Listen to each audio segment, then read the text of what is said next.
Okay, today I've asked Pat McGuigan to come. Okay, before I get into my remarks, I must say, so I got Steve Kern, I got Jerry Finn, I got Richard Engel, I got my friend Glenn Hightower from usually the other side of the political aisle, but not always. Charlie, Councilman Griner. I want to tell a quick story about Finn. You'd think he never loses. But just remember, Lincoln, I think, won one legislative race and then lost another. And of course, he lost in the U.S. Senate race in 1858 against Stephen Douglas. But we don't remember that. We remember the two elections he won. And Inhofe, you don't always contribute to public dialogue by winning. You can, but sometimes you contribute to it by losing. And Inhofe would be Exhibit A, because I was a volunteer when I was in college at Oklahoma State. I was a volunteer in that 1974 campaign for governor when two reformers ran, David Boren in the Democratic Party, and in that bunch he was the reformer. And then Inhofe ran in the Republican primary, and there was some good people, I think, like Denzel Garrison was in there, good folks, but Inhofe was the reformer. And Inhofe was counting on being able to run after the Hall years against a damaged incumbent or, an establishment, Gene Stipe kind of Democrat. Instead, he drew David Boren, the Boren Broom Brigade, he ran on conservative issues, if you'll remember. So Inhofe wound up being, and by the way, Inhofe and Boren sat across the aisle from each other in the back because they were both backbenchers and they were friends. And Inhofe, I remember him telling some of us in small meetings, he says, I just hope it's not David. David got the nomination 160-40. But Inhofe contributed to the dialogue in the state, and of course eventually how that all turned out. He's won elections and he's lost elections, and we're just used to him winning everything now. But you can contribute by losing sometimes because you fashion the dialogue.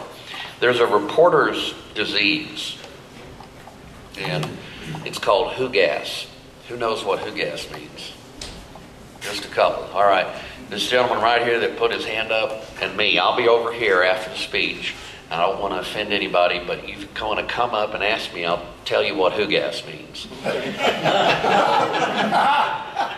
Who-gas is a disease if you're a reporter, because you don't want to not care. Skepticism, yes, but not cynicism. So I'm skeptical but not cynical about the process we're entering in on, just kind of like I always am at the front end. I have a soft spot for Glenn because he gives a damn, just like Charlie does. And I like talking to groups, like when I talked to the county Democrats about 6 months ago, where every single person in the room does give a damn about what happens, and we can have arguments among people who are likely to vote and who are engaged. And our problem, of course, these days, we don't have enough of that. Now I'm going to talk about process. That could be kind of boring. I'm going to be quoting from government, documents and press releases, and that's okay, because I want you to consider taking this process at face value. There's a couple of things. Those of you that see my website, I have two, City Sentinel and Capital Beat OK. City Sentinel is www.city-sentinel.com. It's a good source of news information, and it's a lot of fun for me because I get to be the conservative editor of a liberal newspaper. I'll explain that another time. I think I did a little bit the last time. But Capital Beat OK is more of a traditional Reagan kind of conservative look every single day that I can at government. And if you go to my website, pretend that it's right here behind me. It's a pretty little website, and then there's a spot in the news or recommended stories, and the two that are going to be up there by this afternoon, if they're not up already, my assistant's getting them up, would be good for you to read as you approach this process, even though they're from outside Oklahoma. And so you don't have to remember everything I'm about to tell you because it'll be on my website, but there's a Common Core news and information archive that's posted by the National Association of Private Catholic and Independent Schools. And then the John Locke Foundation, the second one, John Locke Foundation, Spotlight Common Core State Standards. And if I remember right, the second one is concentrating on North Carolina, where they're at the front end of a process that began in, February or March. And you'll find how, not an atypical, but a fairly typical pattern of how standards are developed if they're open. Now, what does open mean? It means you got to show up. And that's what I'm about to talk about. You got to show up. If you show up, remember one thing, if you remember nothing else of what I'm about to say, is that the opposition to Common Core was a marvel to watch it unfold. It was really interesting. And, I think it was, trying to remember who said, it's a British writer, might have been Oscar Wilde, but it doesn't matter. Consistency is the hobgoblin of small minds.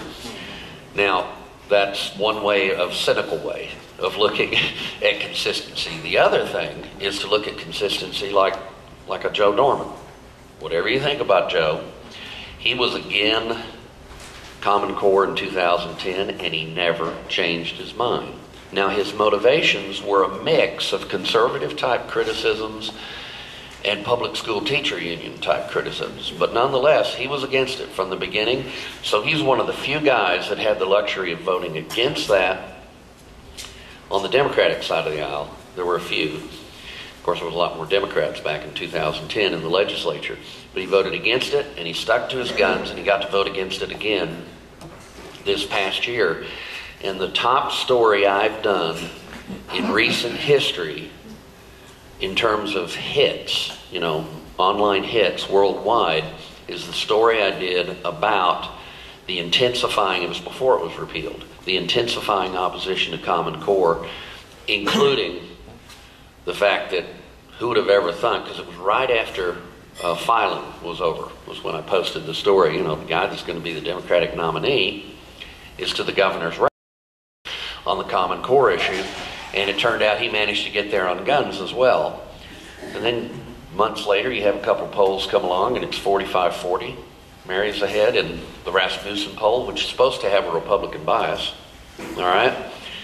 And then in another poll, it's like 48-31, which is still below 50%. There's something to be said for consistency. Now, I'm not going to be cynical about this. I'm going to try to describe the process that's starting. And I do want to say this. An awful lot of energy has been burned up on Common Core. And there's a fella, I think Cohen, or I may be getting his name wrong, but he's a Jewish fellow over at the University of Arkansas. Very good, kind of libertarian-leaning academic, education critic and expert. And he has done, all you got to do, if you search University of Arkansas, you'll find this fella. I was at a seminar last summer of the State Policy Network, which is kind of the amalgamation of all the conservative and libertarian think tanks around the country, the OCPA types, but for all the states. And they had a debate between two conservatives who were for Common Core and two that were against it. And the most profound thing that I heard in that debate came from this fella. And again, I may be having his name wrong. I've been a little bit sick. My mind's a little cloudy. But I do remember what he said. He said, we are burning up so much energy on this, it's a waste of time. Because even if you guys, and he pointed at his two friends, and they were his friends, who were on the other side, he pointed at them and said, even if you guys win this argument on Common Core, you're not going to win. Because it is done. People and the parents who give a darn in the inner city don't trust it. Suburban parents who give a darn don't trust it. At least a plurality, a big chunk of the mainstream of American teachers in public schools don't believe in it. It's been discredited by academics at the highest level. Just forget about it. Just go on and fight about something that counts. And then he went on to say, like school choice, creating options for parents, empowering parents to make their own decisions. I agree with that. Nonetheless, we're at the front end of a process that's going to result in a curriculum within 2 years. Or standards, I should say. That's another whole thing. Yeah. There is a distinction, don't get me wrong, You'll hear me say standards and curriculum, and I'll float back and forth. I'm entitled to do that. I'm an old curriculum director at an inner city ghetto school, all right? And you inevitably, you make choices in education, not school choices, but choices as a teacher and as a curriculum director. And I was always kind of eclectic. And I kind of leaned a little bit towards my teachers, letting them choose what they wanted to do under my supervision. And here's what how many of you remember it was an experiment, and in most cases it didn't work in actual classrooms, but in some it did beautifully, and that was activity-centered learning. Real common in the social studies, and I actually did it a couple times and it was successful at it. And it's where each of the kids, like you take a region like the Middle East, I actually got an award for this back in the 70s. I had each kid be a country. And I just took the kids I had and I said, you got to pick a country. And they'd pick a country, and I'll never forget this one little guy. He said, I'm going to be Afghanistan. He said, I kind of like that name. I said, okay, you're Afghanistan. And I worked with each of them individually, and they'd study and read, and I'd answer questions, because Arabic names and things like that. It was every country in the Middle East.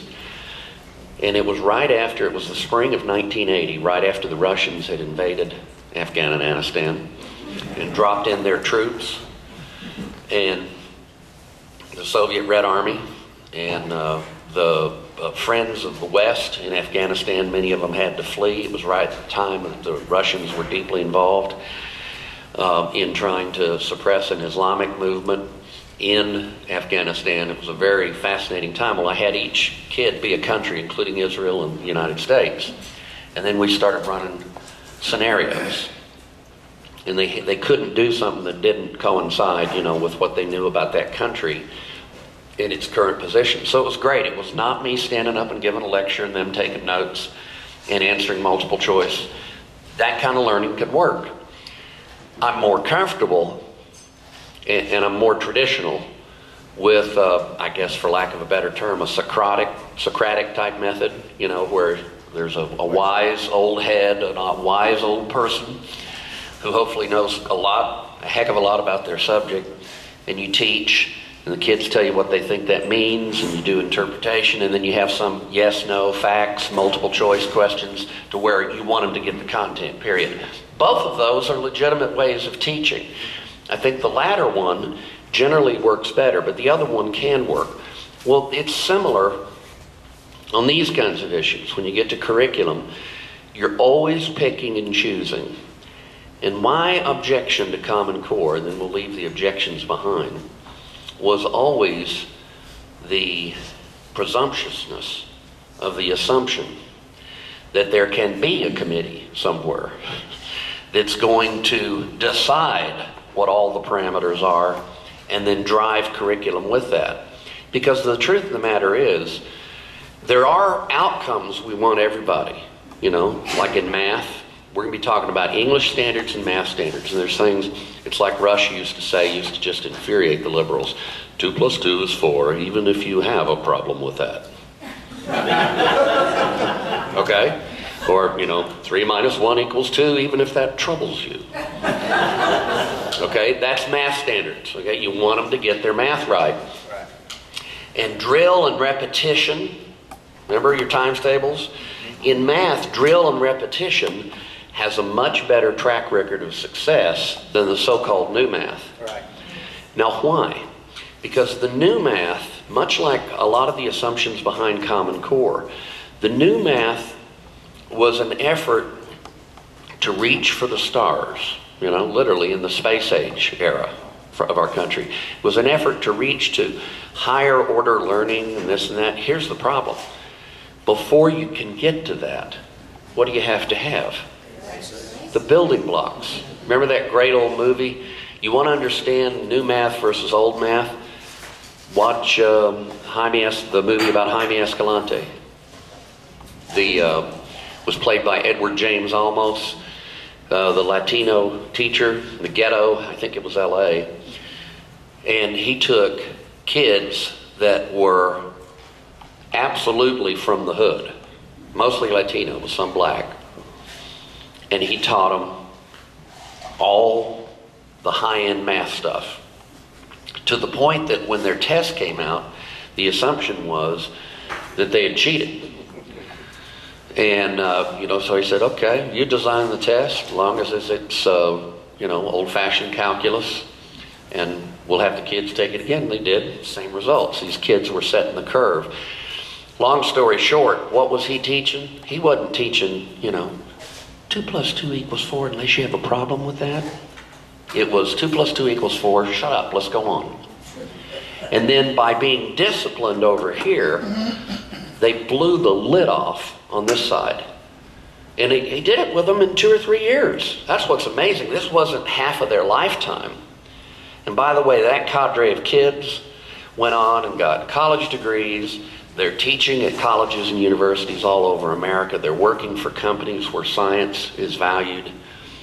Watch that movie and you'll see. Stand and Deliver. Thanks. Stand and Deliver. Another good one was what was the one about Joe Clark? He was the one that eventually, by the way, both of these guys, Jaime Escalante and Joe Clark, both of them got run off from the public school system eventually. They just got sick of it. But Joe Clark was one that used to stand in New Jersey at the door of the school with an oversized baseball bat. He said, I'm not going to have a metal detector at the door. No, I'm not saying there's something wrong with having a metal detector. Maybe that's the right approach in some cases. But Joe Clark stood at the door with a bat. And the kids would come up, he'd have a bat over here, other hand over here. Kids come up, he'd give them a hug, give them a high five, go on in, Took a ghetto school and turned it into a KIPP type scenario, like Tracy McDaniel's done over on the northeast side of Oklahoma City. So why did he have the bat? Well, he had bangers up and down the street. He had gangbangers. He had ghetto thugs that before he got there were doing bad things in his school and to his kids. So he just said, he's a big guy, tall, kind of skinny, but muscular. He said, I'm just going to make sure none of those hoods come in here, period. Eventually word got around, you don't want to go over there. And of course he got the cops on his side. One thing led to another, and they had a school.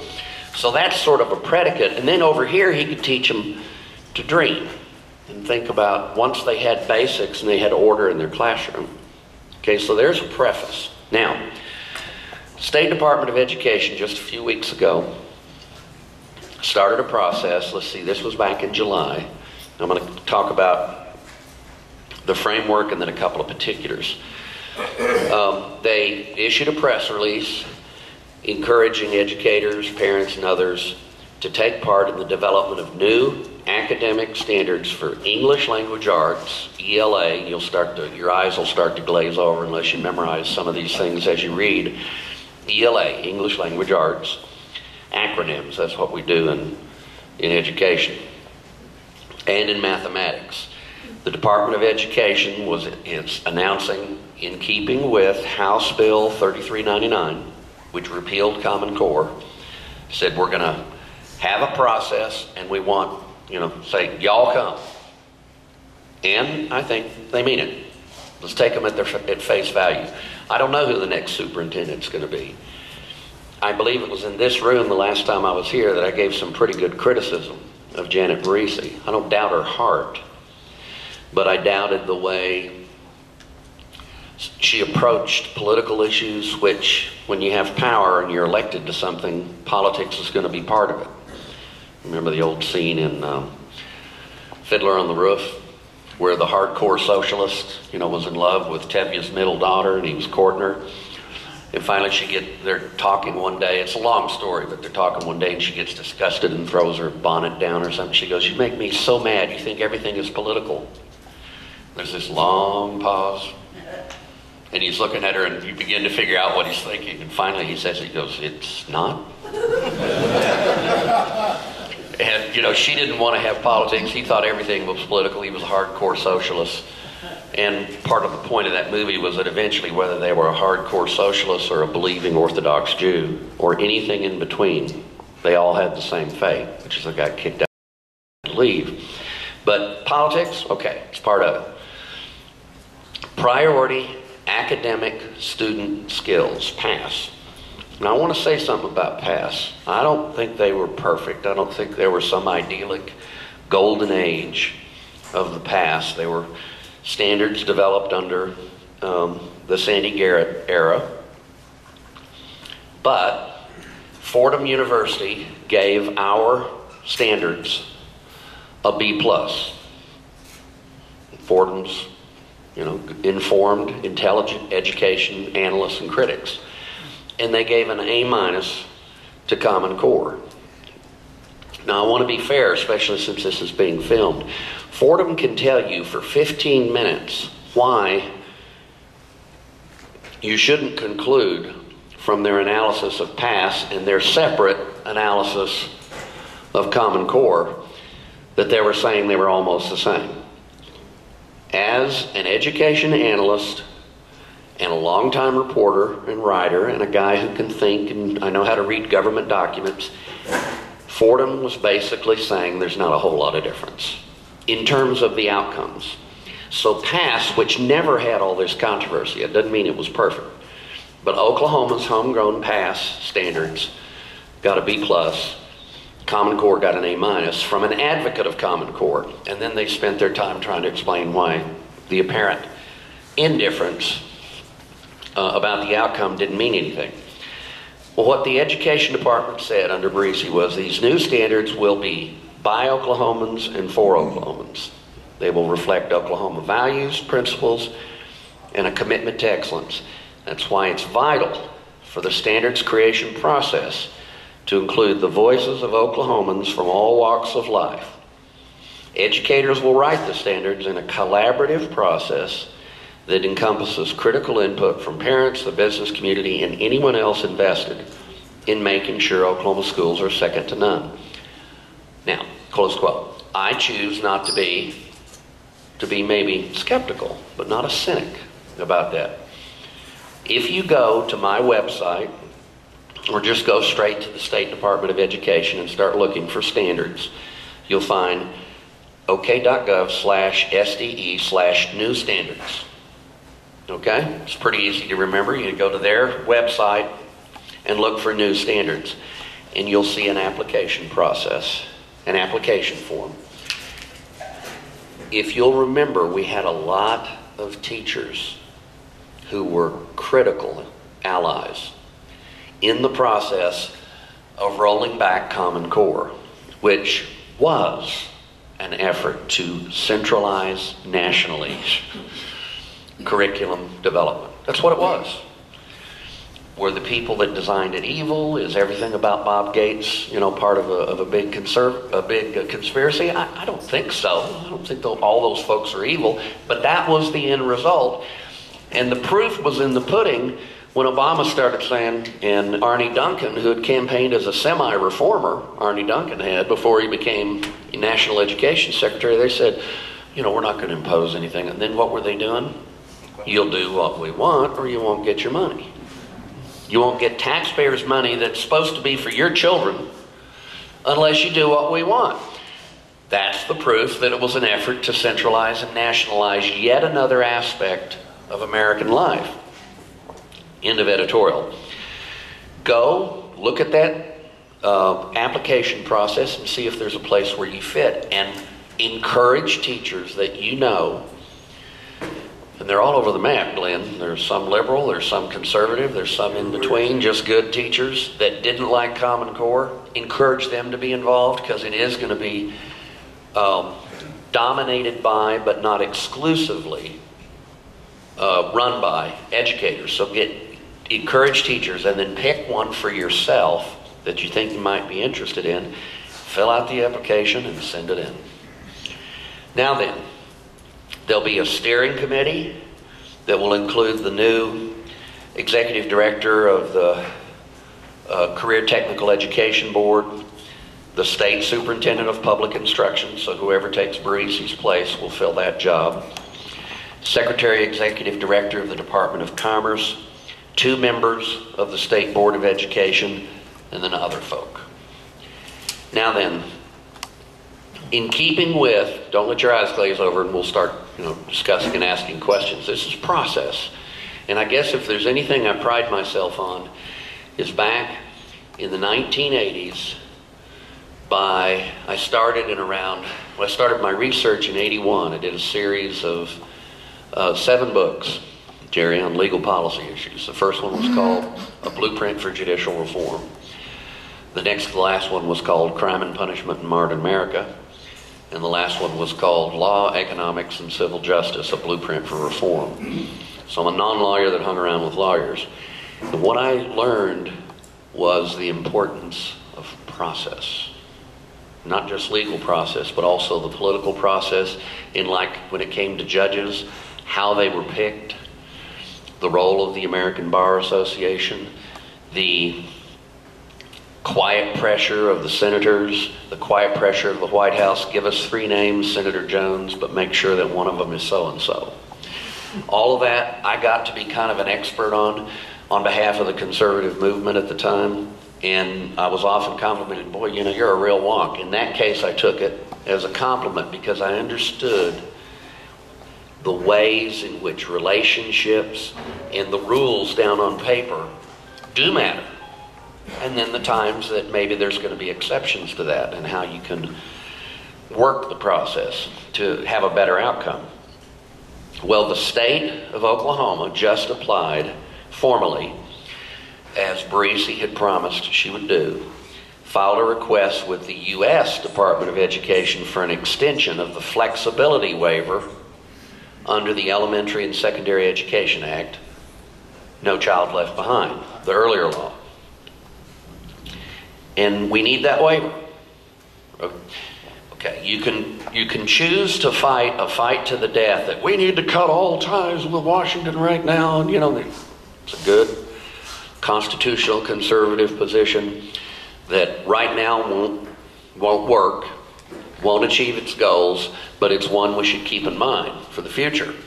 But now we have a process, and some of our money is tied up in this, and that doesn't mean you should always be willing to accept federal money. I think the price would have been too high, for example, on Medicaid. But on this, we need this waiver so that we can use our resources from the federal government to design this new set of academic standards. So that was just applied for. Now, the regents of higher ed, here's the process. They get plowed into this because they get to decide whether or not the standards at the back end are college and career ready. All right?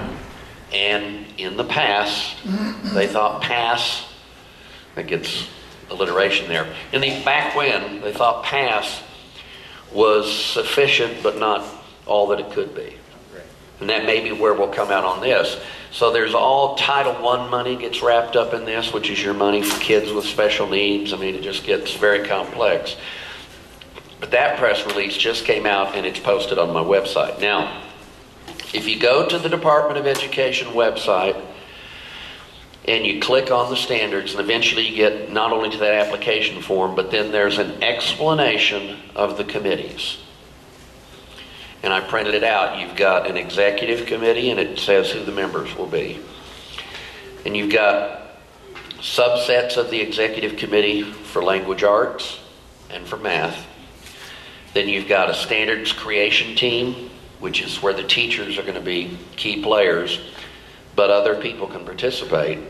You've got draft review committees.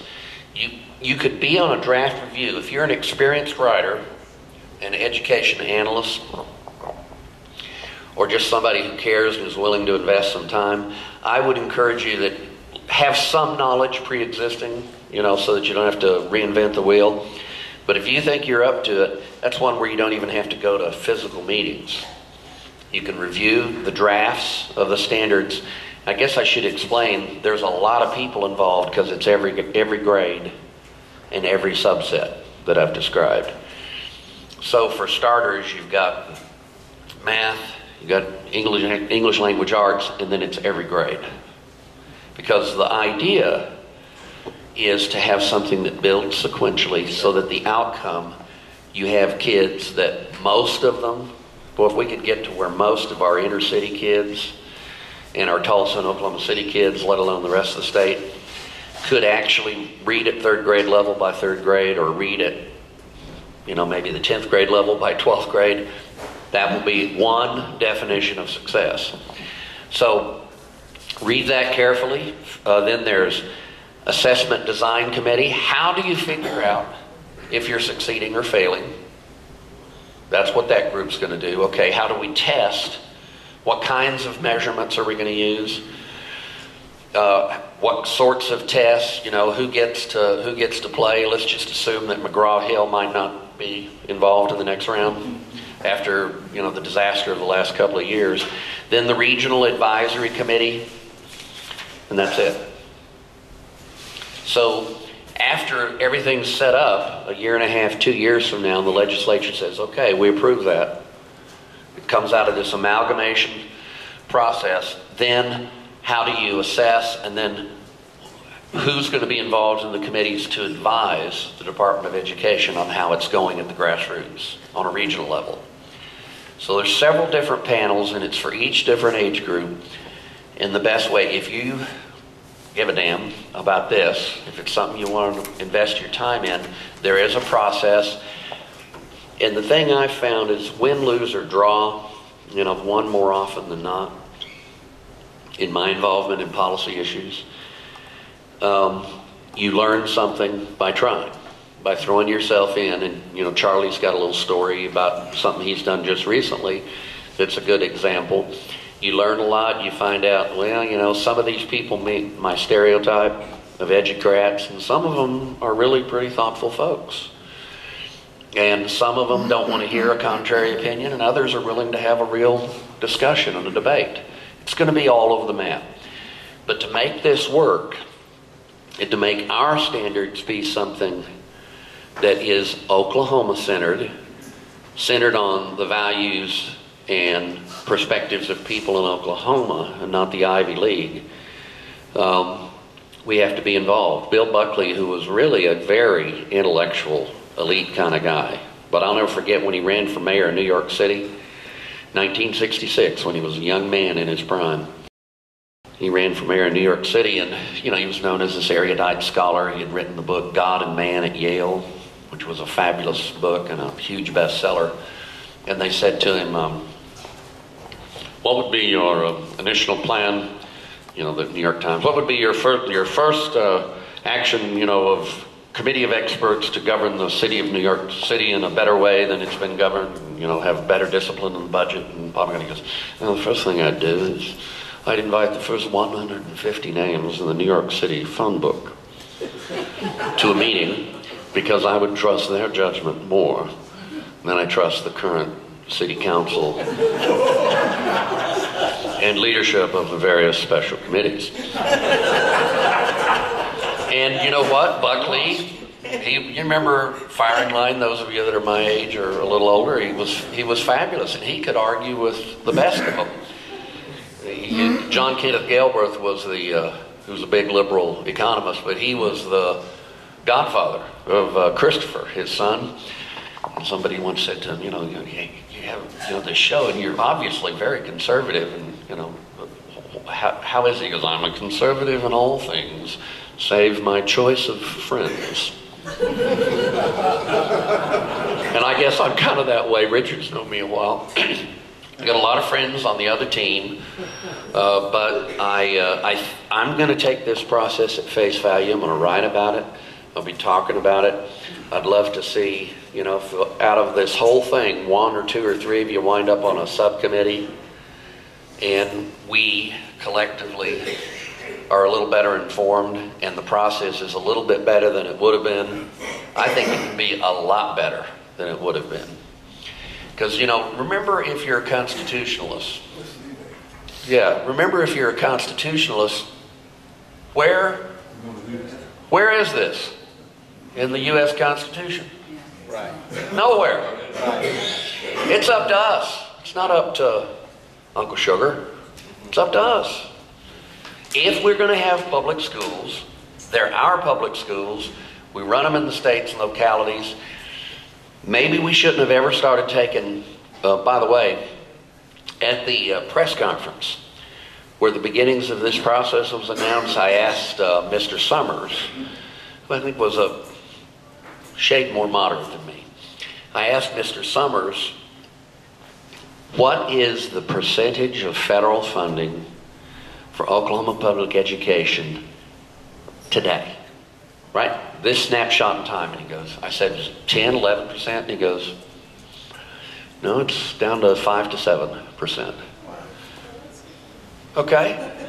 5 to 7%. They shouldn't be able to dictate these standards. That's right. That's right. Whether it's Sandy Garrett, Janet Barisi, Frida Deskin, John Cox, or Joy Hoffmeister, let's let it be one of them, an Oklahoman, informed by the opinions and views and the boring process points that come from Oklahoma teachers and parents.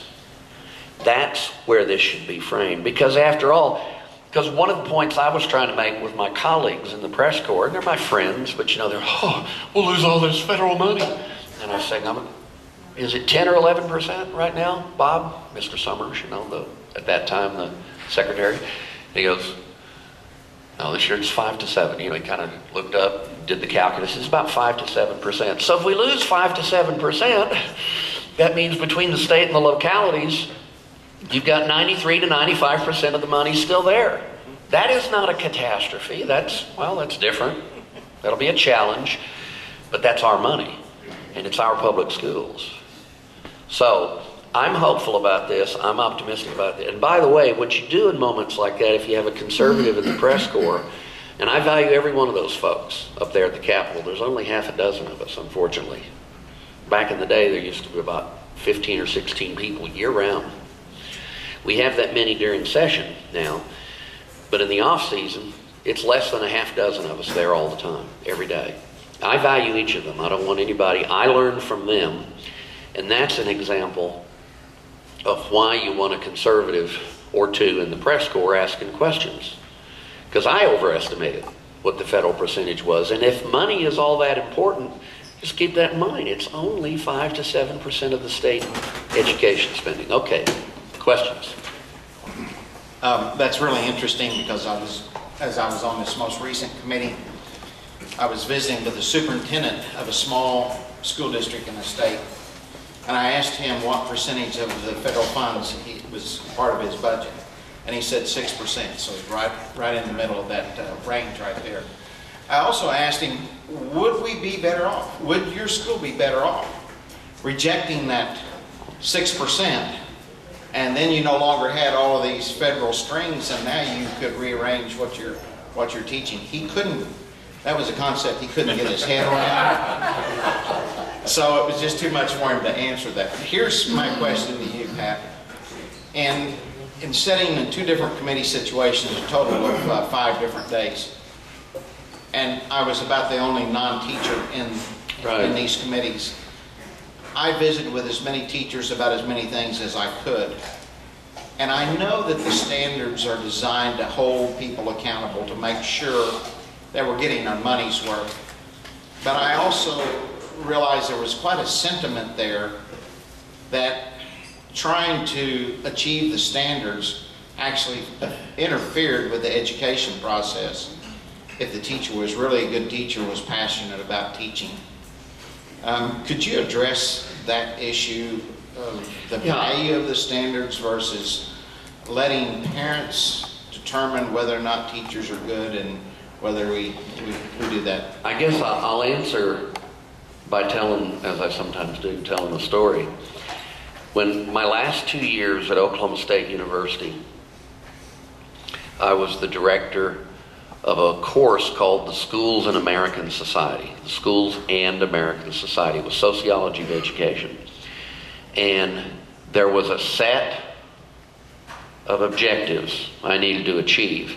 And some of it was kind of, feel-good liberalism, because that reflected the school. However, it was sociology of education, and it was helping teachers understand in advance, especially if they're going somewhere than their own hometown, that they might encounter something different than what they had encountered up to that point, or that their parents had encountered. And that included, you know, the collapse of families, the data on unwed motherhood, and, you know, kids not being raised in intact families, you know, with blended families, which is common, you know, actually being at least better than, you know, single parenthood in most cases. So I figured out real fast I could get that done in about 9 weeks. So I did. And then I took Alexander Solzhenitsyn's commencement speech at Harvard University, A World Split Apart, in which he talked about the fundamentals. And he said that the fundamental problem of the modern era was that in both the capitalist West and the communist East, they both essentially were facing the same problem, which was the suppression of belief and the marginalization of God and the moral order and the steady collapse of the culture. And he said in that speech, you know, I have lived in a society where the only standard was the rule of law. It was the communist rule of law. He said, and that is not adequate to human aspirations, but I must also tell you that an aspiration to make as much money as you possibly can and spend it in this world on things that only will last until you die is also not sufficient to the human spirit. And in that speech, he said something that was very similar to what he said in one of his novels, which is the purpose of life is to reach the end with the divine spark intact and, if possible, growing. The real problem in the modern world, and this is very Pauline, St. Paul, very Pauline what he said. The real problem in the modern world is we don't understand that in the heart of the most evil person there remains that which was given at creation, which is divinity, a spark of divinity. And in the most noble heart there remains an unuprooted, isn't that a great, unuprooted corner of evil. And he went on to say, that's why you need God. That's why you need a moral order. Well, you can imagine, I taught everything I was supposed to teach, and then I taught St. Paul undercover. And who was I teaching it to? I was teaching it to kids who were going to be public school teachers. Now, in my whole life, that might have been the most noble thing I ever did. I did it for 2 years and had the students in the Student Education Association, affiliate of the NEA, nominate me for Graduate Teaching Assistant of the Year, and I was the first person in the history of the College of Education at OSU to win it. I was up against the mathematicians and the scientists, and I didn't achieve that because of me, but because of my content, what I was teaching. Now, that's a long, roundabout way. There was a left-wing book called Teaching as a Subversive Activity. That doesn't just have to be from the liberal end of the spectrum. Because what I was engaging in there was fundamental. I wasn't dictating to anybody. I had Muslim students, including, and I had a Jewish Iranian girl she hadn't heard from her family in 4 or 5 weeks. That was one of my students that year. Her name was Fatima Padramenesh, and she was an Iranian Jew. I had Christians, I had mainstream Christians, I had fundamentalists, I had evangelicals, I had all kinds of kids headed towards being public school teachers. And what I did was try to work with them to get them what I was told I was supposed to do, and then a little extra. Now that is at a college level, and that's a little different to the predicate of your question. But parents can always be the subversive activity. Even if your choices only permit you to put your kid in a public school that you're not completely satisfied, it's your neighborhood school, you don't have the time or resources to drive them across town. It's like Rush, another thing Rush used to say, I am equal time. your equal time, the parents. Does that help a little? So we have a framework. We're going to have public schools. Let's work the system. Let's empower choice so that there's more choices. Let's help Christian education, Catholic education, support the homeschoolers to the end. Boy, God bless the framers of the Oklahoma Constitution. They got a lot of things wrong. They got a lot of things wrong, but they got homeschooling exactly right.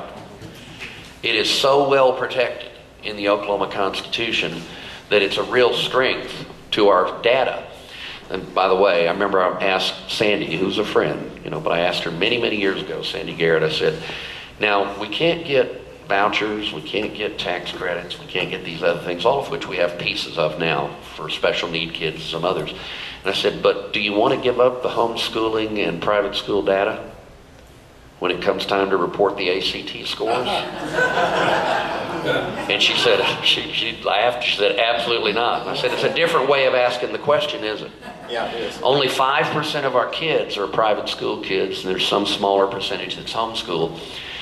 But disproportionately, whether it's an inner city school like John Carroll over here at 32nd and Western, or the suburban Catholic schools, those kids drive the upper end of the data in Oklahoma. So we want their numbers included on that, but then other times we want them to, be quiet and stay in the corner. Sorry, Richard. Go ahead. Everybody likes hearing you. Going back to that, on average, 6% of our education budget comes from the general government.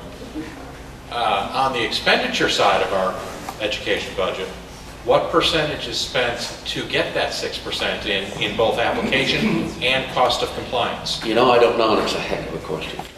I'll bet you. By the way, to her credit, Janet Marisi, when I told her, I saw her a few days ago, and I said, I'm going and talking to Charlie's group, and I'm going to say that I think you are serious about this for your last 6 months. You want to leave a legacy, which is a framework. I salute you for that, and that's what I'm going to tell him. And she goes, well, you tell Charlie that I'll be glad to come and talk to him. Okay. And then you could add that. Let's get that, because I think that's at least tenuously graspable. Did you teach at Seaworth? No? Okay, I thought I recognized you.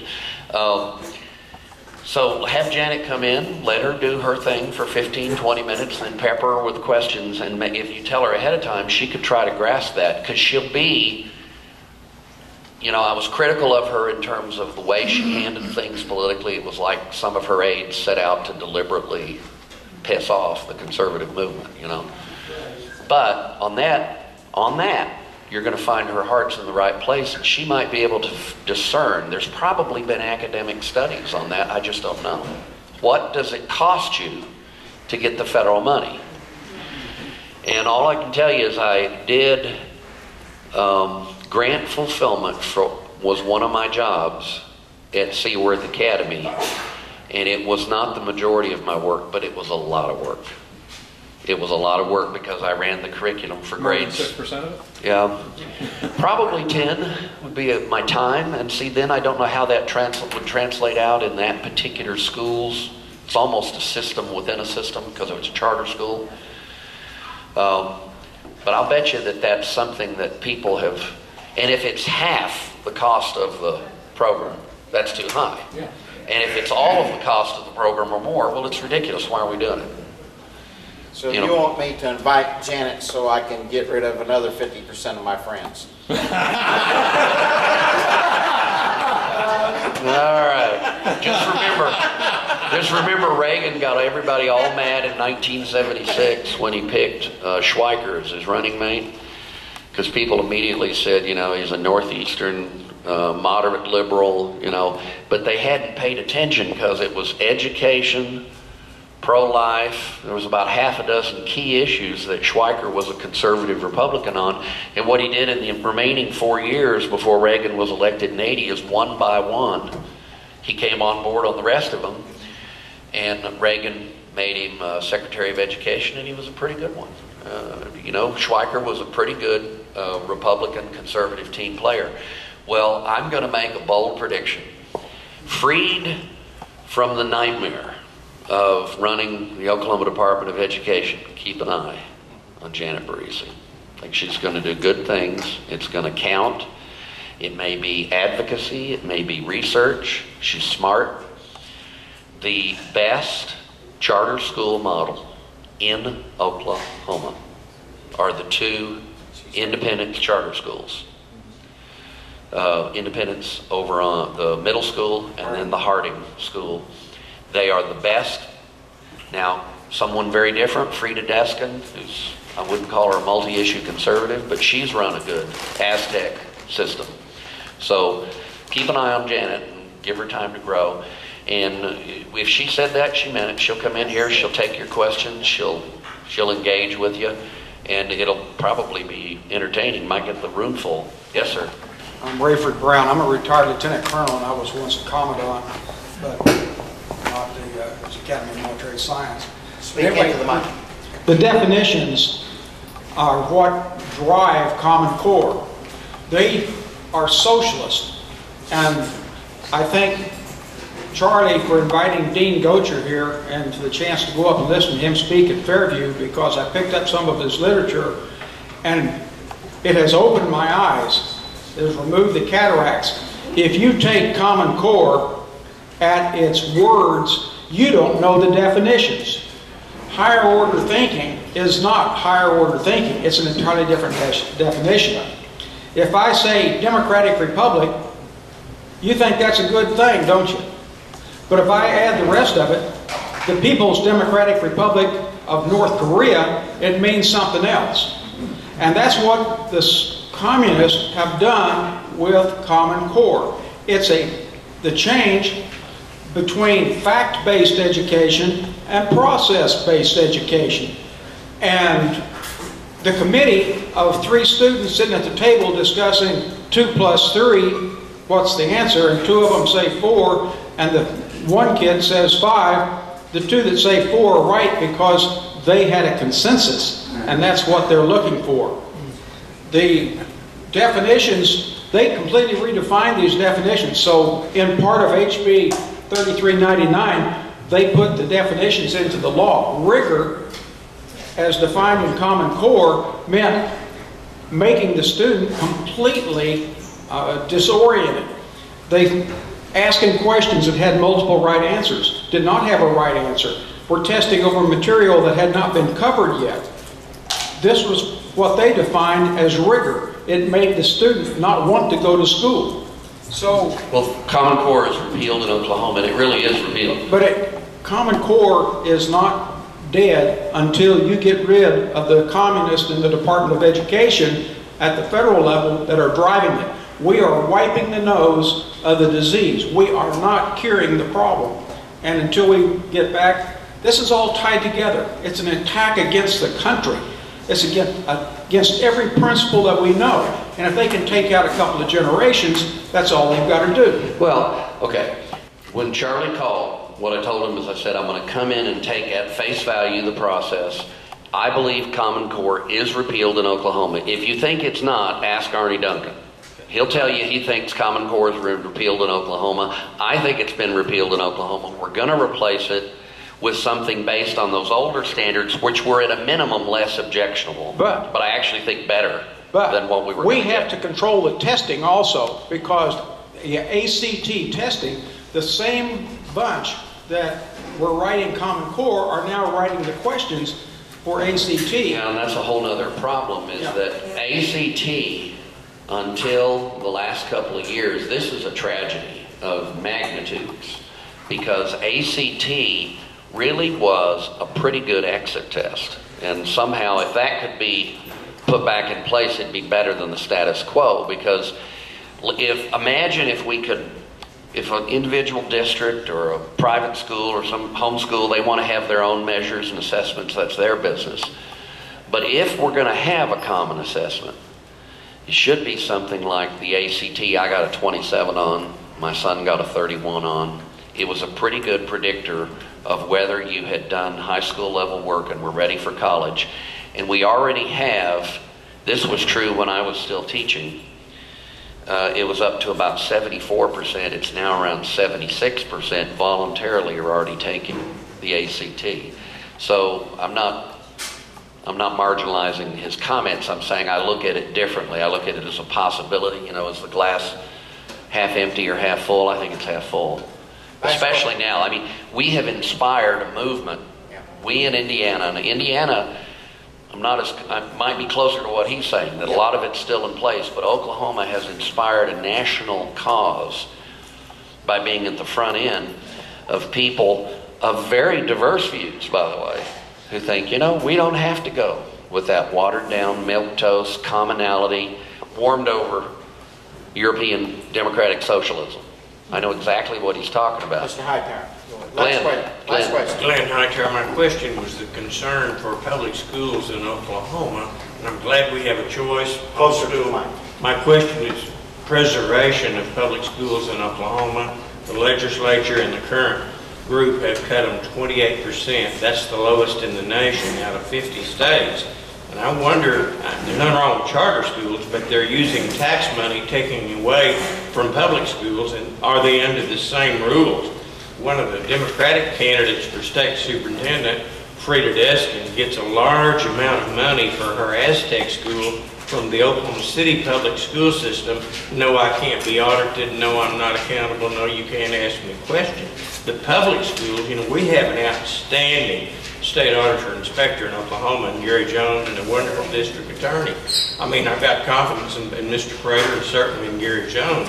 Do the same rules apply? Why does Aztec able to use public money, our tax money, and yet no, they don't say how much the salaries are, what are their educational qualifications? I got a problem with that. Okay. I don't care what party, I'm with some accountability. Sure. Okay, charter schools get, on average, before Title I and special ed money, on average 85% per kid of what the regular public schools get. That's number one.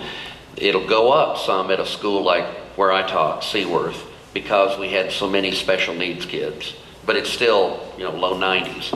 That's number one. Number two, the whole idea of charter schools is to create a public school model free of, not all, but many of the standards that, of the requirements that Richard was driving at. You know, what do you have to do in order to get your grant money, and, you know, what percentage of time do you wind up? It's a public school deliberately designed to be out from under some of those things. Take away their freedom from some of those strictures. By the way, we were audited. You know, I think that's up to the individual charter school. We also, at Seaworth, you know, like, you don't have to have every teacher be certified. At our school, about 80% were certified, and by the time I left after 2 years, not because I'm a huge fan of certification, but because I was certified and I understood the process, I got several more percentage. It was closer to 90% of our teachers at that charter school were certified. What you're doing, let's look at it this way, Glenn. 100 years ago or 50 years ago, before the National Defense Education Act, you know, which came out of the space age, kind of, you know, worry about the Red Menace. And so this big infusion of federal money came. Until then, Uncle Sugar back in D.C. didn't get to look at Oklahoma City's public school books. And you know what? We had a much more active and engaged school board and community, and higher voting percentages in our school board elections than we have now. People weren't disengaged from public education. Public education was what most Americans got their schooling in. So I don't accept that centralized control in Oklahoma City or in Washington is a necessary predicate to excellence. What I would like to have is, I'd like to have outcomes that are not affective. You know, somebody was amening when I was referring to that briefly earlier. Yeah, they're content oriented rather than, you know, the reason I object to the black mass is I'm a Roman Catholic and I mean it. You know, to me, that's the real presence of my Lord and Savior. My Protestant friends, when they have communion, you know, it's symbolic, but that's a pretty powerful symbol, isn't it? It's a pretty powerful symbol. So whether it's the real presence or it's a symbol, for the government of us all to be enabling something so desecrating of the sacrifice of the Holy Mass, as we were taught to call it in Catholic school, is just breaks my heart. So back on the public schools, they don't have to make everybody happy all the time. But why should we buy into systems that make most people unhappy most of the time? Let's just start with a moderate first step, which is to restore local and state control, and then to have some outcomes defined, which is that a kid graduating from 3rd grade, I mean, I go completely to the other side. I was for Common Core repeal and absolutely against repealing the 3rd grade requirement. And the reason was, for 2 years at Seaworth, I saw the kids that were high school age and had graduated from 9th and 10th grade who were reading at a 2nd or 3rd grade level. What do you do if you're a teacher? Well, you do your best. You do your best, and you bring some of them along. The test has to test what they've had, not what they haven't had, and it has to have correct answers and stuff. That test is designed to be failed. You're talking about the Common Core? Yes. Yeah, I understand. The 3rd grade test is designed to flunk. I mean, I don't know. I'm looking around. It's probably about as long for most of you as it has been for me since I took the ACT. The ACT was a darn good test when I took it. Let's just make it a real test that assesses whether you're ready to get out of high school and go on to college or career, instead of, how does it make you feel? Well, you can tell me how you feel when I have some sense that your opinion matters.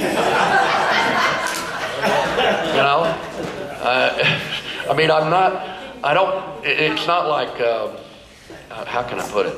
We don't necessarily, you can't go back to Vince Lombardi days, on everything.